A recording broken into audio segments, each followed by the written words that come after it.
What do I want to say? I've had something on my heart for the last few days, and for almost all of the time, the 26 years that we've been living in Cambodia, we've been involved in what we call development work. Development work means helping other people. I remember in 1996, 97, I thought, what do the Cambodian youth need to prepare them for a good future, to get a job, have a good future? I thought, well, they need skills, and so they need English, they need computer, and they need office skills. At that time, those were the three, and I felt like that those were within my capacity to create a program that would address those needs. Not that I did it all myself, but I recruited people that would help teach English and help teach computer and help teach office skills. And so we did that, and we've been able to teach, I could easily say, tens of thousands of youth. I meet them all over Cambodia who come to me and they say, "Hello, teacher, do you remember me?" "No, I don't remember you." But I don't tell them that. I said, "Oh, I meet a lot of people and I forget a lot." They said, "Yeah, I used to study English with you, and now I'm working as a doctor, and I'm working as a police, now I'm working for an organization, I have a family, I have a car, and you laid the foundation. Because of you helped me, not me personally, but because of what I created."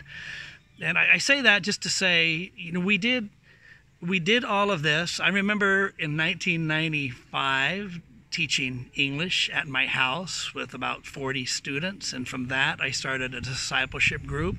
From that I led just really my first year, 2 or 3 of them to the Lord, and out of that I had 2. One became a pastor. He since resigned from being a pastor, but another also became church staff and head of an organization, and influenced a lot from teaching English.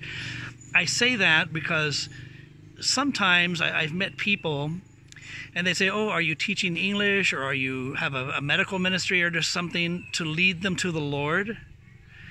Well, of course, I've been a missionary, and that's been one of my primary purposes, to lead people to Jesus. I used to tell our teachers all the time, we don't want a bunch of people in hell that speak English really good. We want them to know the Lord.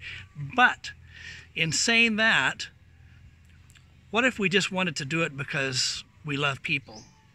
What if we just wanted to help them for the sake of goodness and kindness and love? And that really has been my motivation. There's been tens of thousands that we've taught and trained, and there's been many hundreds and many thousands that have come to the Lord. But Jesus, if I look at the model of Jesus, Jesus helped people. He gave them food. He gave them medicine in the form of healing. He gave them fish and loaves. He gave them hope. He raised them from the dead. And he did all of that for free. Jesus helped people for free. And I'm sure that Jesus was hoping that he could save some of them, many of them, if not all of them, that they would put their faith in him. But he also knew that most of them would not, but he still helped them for free. And so that's kind of been my guiding principle over the years. Jesus helped anybody that needed help. And he didn't only help them for the sake of the gospel or for the sake of leading them to him. And in the same way, sometimes we need to check our motives. Sure, we want them to be saved and receive forgiveness of their sins and live eternally with Jesus. But is that the only reason that we help them? Is it wrong to only help them just simply because we want to help them? We want to try to help them for free or for a minimal cost if possible? And so I guess what I want to share with you today is the Bible verse that came to my mind. Freely you have received, freely give. And it's wonderful during this COVID-19 crisis to see all the churches and Christian organizations and people all over the world that are helping people for free. They're giving them rice, they're giving them food, they're giving them clothing.